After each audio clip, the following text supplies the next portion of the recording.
What's going on, guys? Got another comic book haul video for you. Picked up a lot of books this weekend. Filming this on Labor Day. There was a giant dollar sale hosted by Comic Book World here in Louisville, Kentucky. They are a local comic shop. They have a Louisville location and one up in northern Kentucky.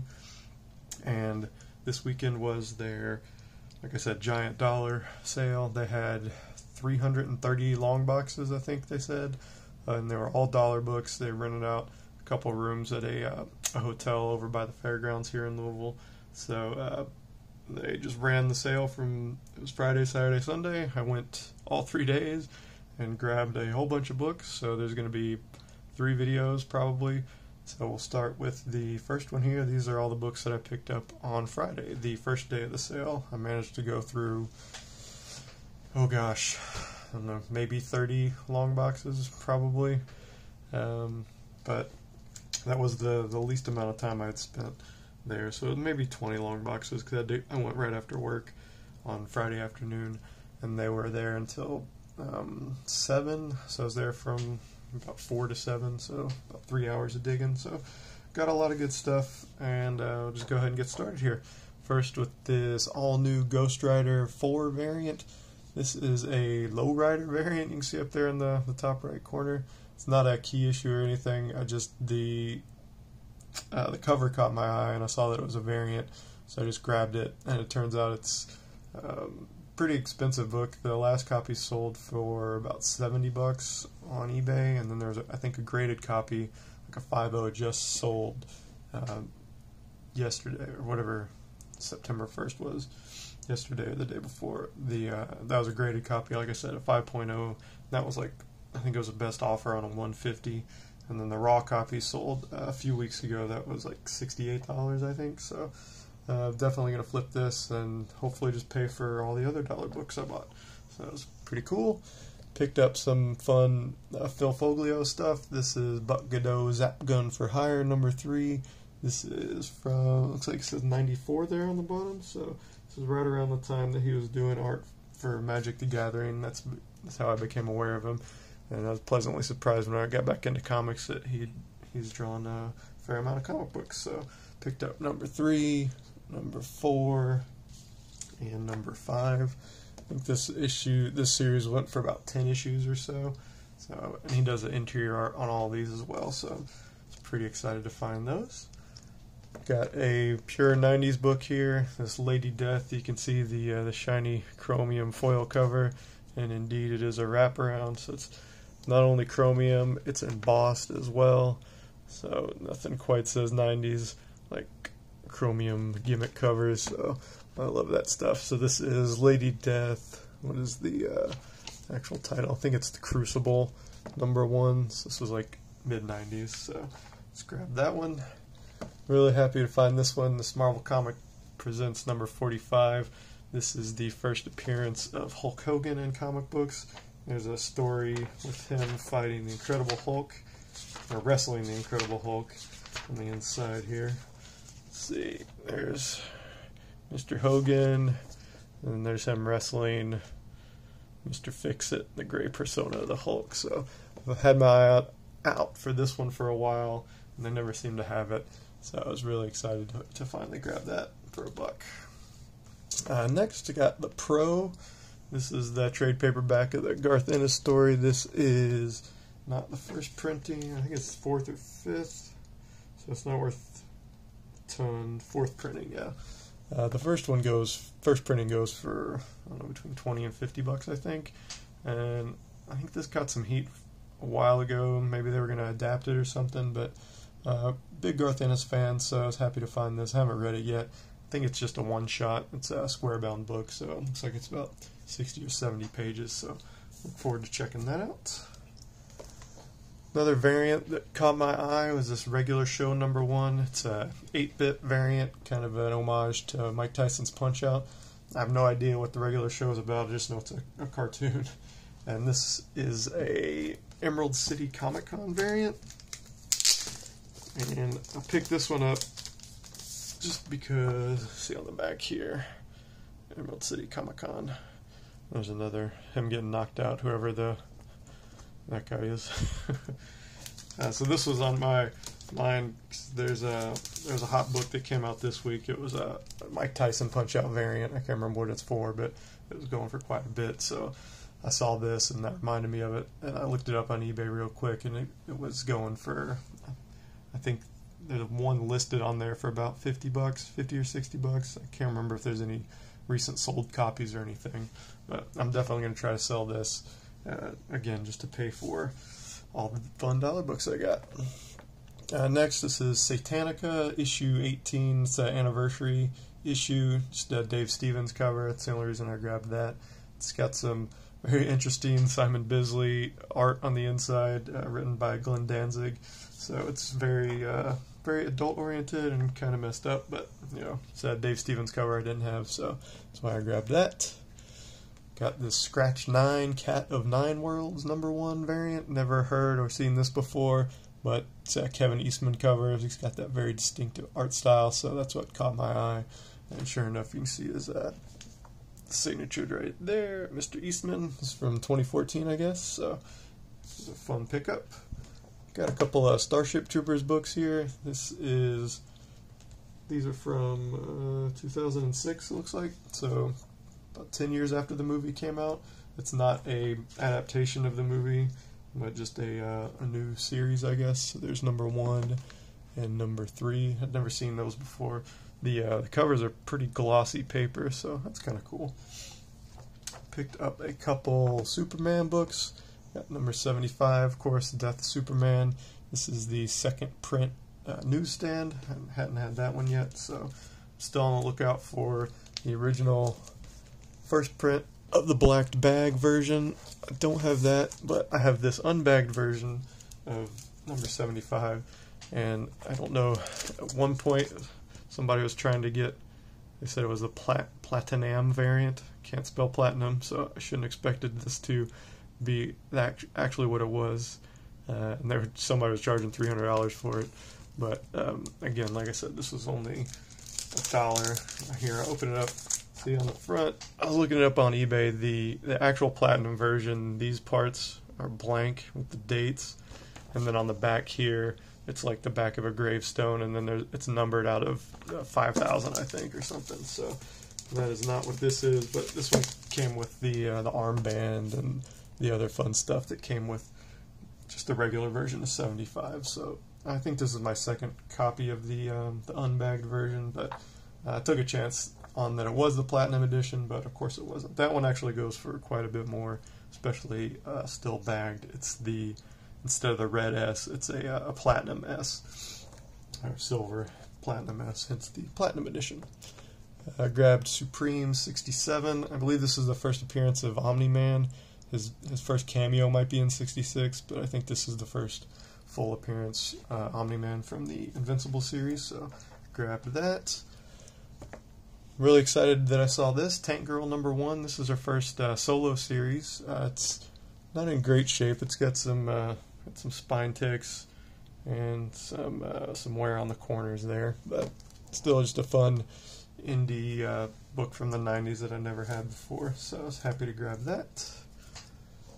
Got this Trish Out of Water. This is just a cover by, this is a Saya Oum cover, so it doesn't actually have her signature on there, but I've recognized her art style just from the cover, so I was happy to grab that one for $1. And then, let's see, grabbed a whole bunch of Usagi books from the Dark Horse run. So these are the earliest issues I've got to my collection, so I'll just run through these pretty quick. I got 15, 16, 17, 18, jump up to 23, 24, 25, Usagi the Pirate, that's pretty cool. 26, gonna bust some fool with a lantern. 32, and then we jump up to 79, 85, 87, clear these off, maybe. Alright, Superman, need your gravestone, Mr. Kent. 93, 94, 95, 105, 106, and 107. So really happy to knock out about 20 or so issues in my Usagi run from Dark Horse. I think this particular volume went up into the 160s or 170s, and that's when it switched over to IDW. Now it's back at Dark Horse. It went back there in the last year or so, so I knocked out a big chunk of those, so that's cool. Got this fun X-Files conspiracy book, X-Files Conspiracy The Crow. It's a fun crossover. I haven't read it yet. This is the subscription cover. They did a couple of these fun X-Files conspiracy books. I got the Ninja Turtles one. I think they did a Transformers one too. Probably with all the, or not all the IDW properties, but a lot of them. So that was a fun little find. Alright, next stack here. Grab Miss Marvel Volume 2, Number 1. Just working on this run. It's about 50 issues, so now I've got most of the early issues and most of the later issues taken out. So I was happy to find number 1. I figured that one was going to be the hardest one to find. There aren't really any like key issues in this run, but I just really like the art and the character design of this particular Miss Marvel. So happy to find that. Got some Ed Begley goodness, Amazing Spider-Man 379. Got Carnage. Got the Deathlock on there. The let's see, the spider guy with like the 8 arms. I can't remember. Is he the Demi-Goblin? No, that's probably the Demi-Goblin. I don't know. It's got Spider-Man, Venom, and Carnage, and Deathlock, and it's a newsstand, so can't go wrong with that. Got some Bucky O'Hare books, number 2 and number 3. I'd only ever seen number 1 before, so I was happy to find those. Just a fun, another 90s independent character. Some early for me, Captain America. It's 195. Can't see with the glare there. So that was fun. It's in really good shape for only $1, so I was happy to find that. A couple of Masamune Shirow books here. Dominion. I believe this is volume 1. This was when it was at Eclipse. This is number 2 of 6. I think I've got number 1, so slowly chipping away at that. And this is from the Dark Horse run. The Eclipse run, this book was from 1990, and this one was from probably like 96 or so. Maybe 90. I guess I can figure it out. Let's see. It's got a poster for Solo on there. What year was that? 93? I remember that movie. I never saw it. No, 96. I remember seeing the trailers for that. That was, for some reason, that always stuck with me. It came out in August of that year. It was like the last summer movie, maybe. I'm not sure. Fighting American. I've got this one already, but this is the preview edition that they give away. I think at some Comic-Cons when right before this was coming out. So this is a thinner version of number 1. It's not the whole thing. Just a cool Stephen Platt cover, and I believe he does interior art as well. Let's see. Oh, it's cool. It's all black and white. Yeah, Stephen Platt does all the interior art, so I guess that's probably why it's a preview, because I can't imagine the final edition was in black and white. That's really cool. Yeah, I love Platt's line work, so this is just a fun inside look at that. There's no word bubbles or anything, so yeah, it's really cool. And then, speaking of some 90s goodness here, we got the all-new Flash TV special. It's a comic adaptation of the TV show. So this might have been like the first superhero TV show, like after the Adam West Batman TV show, like mainstream one that came on. This was, cover date on the book is 91, so that's probably right around the time the show came out. I remember as a kid, I was just so excited for this TV show, because it was, it was before MCU and all the other stuff where comics were such a mainstream part of popular culture. So it was really cool seeing something like The Flash on TV. I think it came on like Friday nights or something. So that was fine for a kid. It was really fun to look forward to. It only lasted like a year, I think, but it was a good campy TV show. So happy to find that. Grab this Infinity Gauntlet number 3. This is the newsstand issue. It's not in the best shape, but I never see these in the cheap bins that aren't just torn to shreds, so I was happy to find that. Got this Iron Man by Design book. So this collects, it's got some really cool paper. It's almost like a, I don't know what kind of stock paper that is, but it's got a linen feel to it almost. And then it's got all it's like a cover gallery of all these Iron Man design variants that came out a few years ago. So it's really cool. That's the Greg Horn Thunderbolts cover, I think.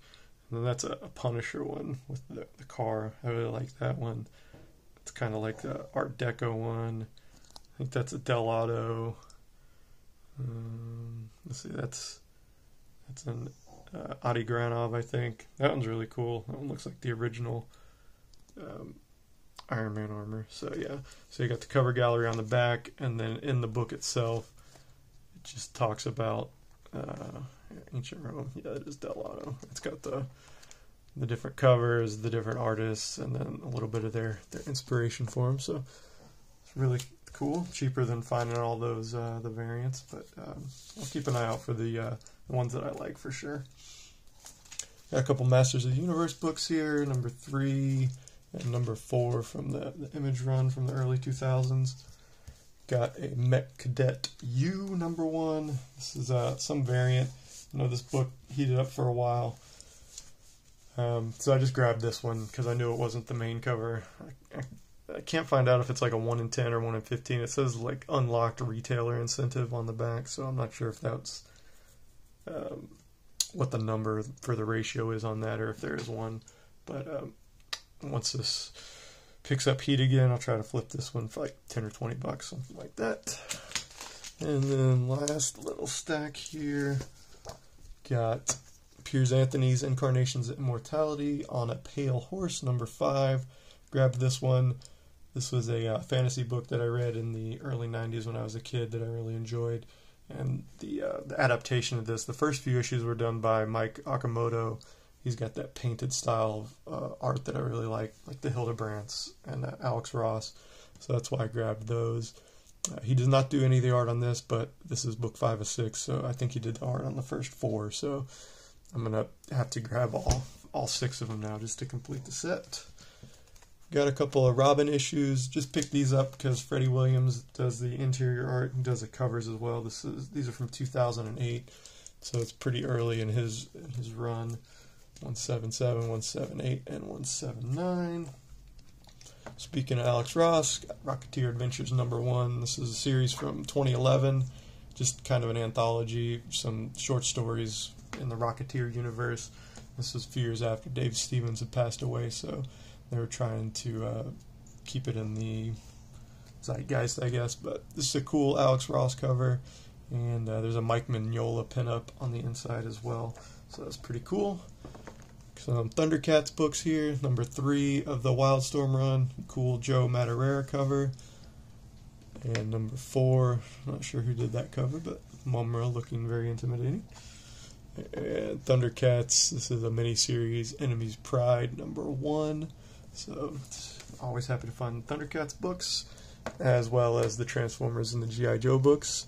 This is the Transformers G.I. Joe. There's a 3-issue miniseries from the Dreamwave days. I think this was the only one I needed, so happy to grab that to complete the little miniseries. And last book I got here is X-Force Magazine. This reprints New Mutants 98, 99, and 100. It's a square-bound book, so that's pretty cool. 98 I do not have. Obviously, not going to find that in Dollar Bin because it's first appearance of Deadpool, but it's kind of fun just to have it so you can read it and see what it was like. See what his first appearance is. I hope to get 98 at some point one day, but until then, this is a nice placeholder for that. So, all right, guys, that's gonna do it for the first stack books. These were the Friday books. Stay tuned for the Saturday books. I will post another video of that probably in about a week or so. So until then, happy Labor Day. Talk to you guys later.